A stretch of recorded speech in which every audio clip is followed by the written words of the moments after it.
He was 19 years old with just $40 to his name. So little that he sometimes skipped meals just to save what he had. Today, his company is worth $2 billion. But there's one thing he never made public. The night he sat on his bed, staring at his laptop, convinced the dream was over, ready to sell everything and walk away.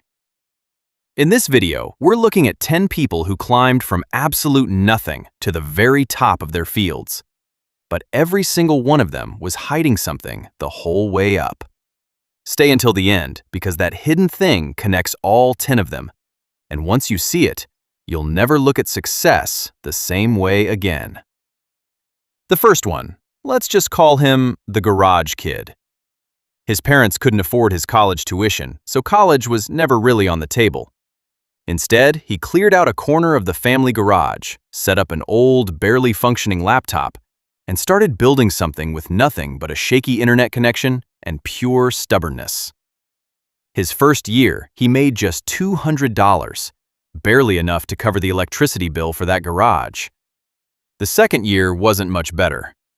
Relatives started asking when he was going to get a real job. Friends quietly stopped mentioning his business altogether.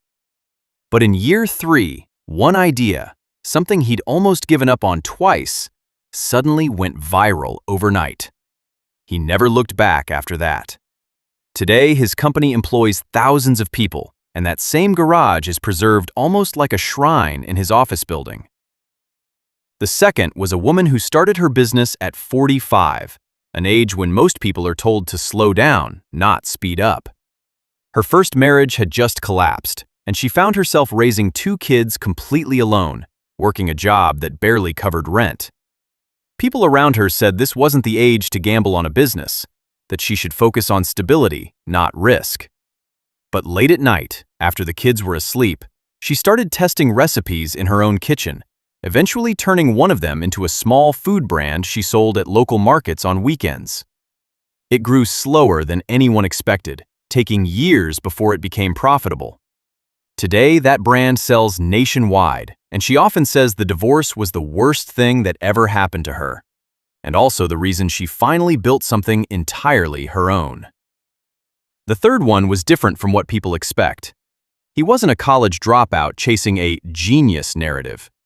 He actually held a PhD from a top university, the kind of credential most people assume guarantees success. Everyone loves the story of the dropout who skipped school and got rich. But this man's path was the opposite, and far messier. He watched his first 3 companies collapse, one after another, each failure wiping out his entire life savings and pushing him further into debt. Colleagues from his academic days quietly distanced themselves, embarrassed to be associated with someone who kept failing in such a public, expensive way. The fourth attempt was the one that finally worked, and it became the company that made his name known worldwide. For him, failure was never really the end. It was simply a pattern he had to fail through enough times to finally master. The fourth was an immigrant who arrived in a new country carrying nothing but a suitcase and $2,000. His English wasn't strong enough yet for interviews, and the professional degree he'd worked years for back home meant nothing there. It wasn't recognized.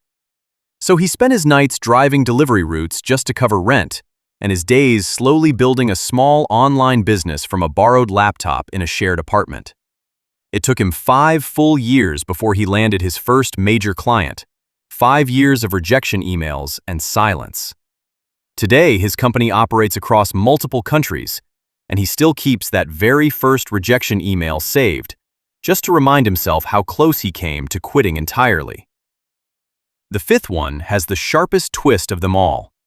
He was already wealthy, his family ran a large, well-established business, and he could have simply stepped into a comfortable role waiting for him.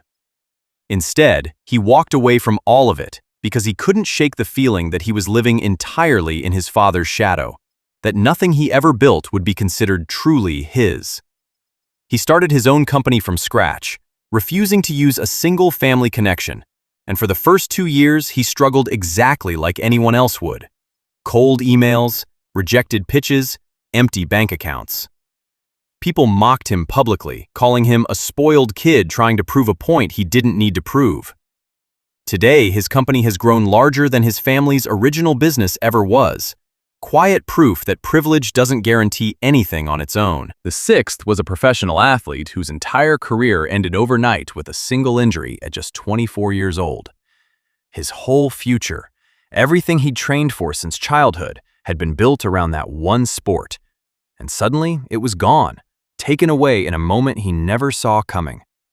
He fell into a depression that lasted several months, barely leaving his apartment, unsure what his life was even supposed to look like anymore. Eventually, almost as a way to give himself a reason to get up, he wrote down his first business idea, a fitness app designed specifically for people recovering from career-altering injuries just like his own. Today, millions of people use that app, many of them former athletes who found him because they were searching for exactly what he once needed and couldn't find. The seventh sank deep into debt during his early 20s, the kind of debt that quietly destroys people. Credit cards maxed out, his car eventually repossessed, collection calls he stopped answering. It was, by his own admission, the lowest point of his entire life. But instead of letting that debt define him, he turned it into fuel, starting a small side hustle in the evenings after his regular job, slowly growing it until it could finally replace his income. Today, he speaks openly about that period, refusing to hide it the way most people do, specifically so others drowning in debt right now don't feel ashamed of where they are. The eighth was an introvert who never once seemed like leader material to anyone around him. He was the quiet kid in school, the one who avoided group presentations, the one teachers described as needs to participate more. But somewhere along the way, he noticed something most people overlooked. His quietness wasn't a weakness, it was an advantage. While everyone else in meetings was busy talking, he was the one actually listening, picking up on details others missed entirely. He eventually built a consulting business almost entirely around that one skill, paying close attention. Today, he openly says his introversion isn't something he overcame, it's the exact thing that built his career. The ninth was a single father, raising his child completely alone while still working a demanding full-time job just to keep things afloat. There was no time, realistically, to build a traditional business. No spare hours, no extra energy. So he carved out 2 hours every single night after his child was finally asleep and built a small online store using nothing but his phone. Progress was painfully slow at first, sometimes feeling like it wasn't moving at all.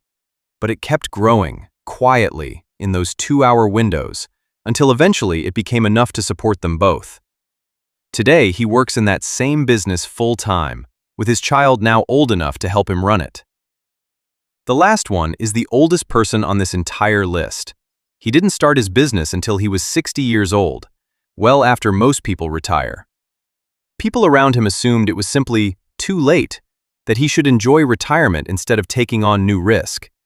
But he leaned entirely into something younger founders simply don't have: decades of hard-earned experience and relationships built over a lifetime.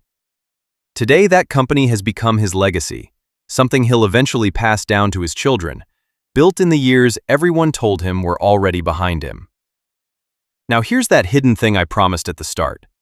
Every single person you just heard about had one thing in common, something none of them revealed publicly until long after they'd already made it. Not one of them shared their biggest failure, their lowest moment, or their deepest doubt while they were still in it. The world only ever sees the highlight reel, never the night someone wanted to give up, never the doubt that whispered it was already over.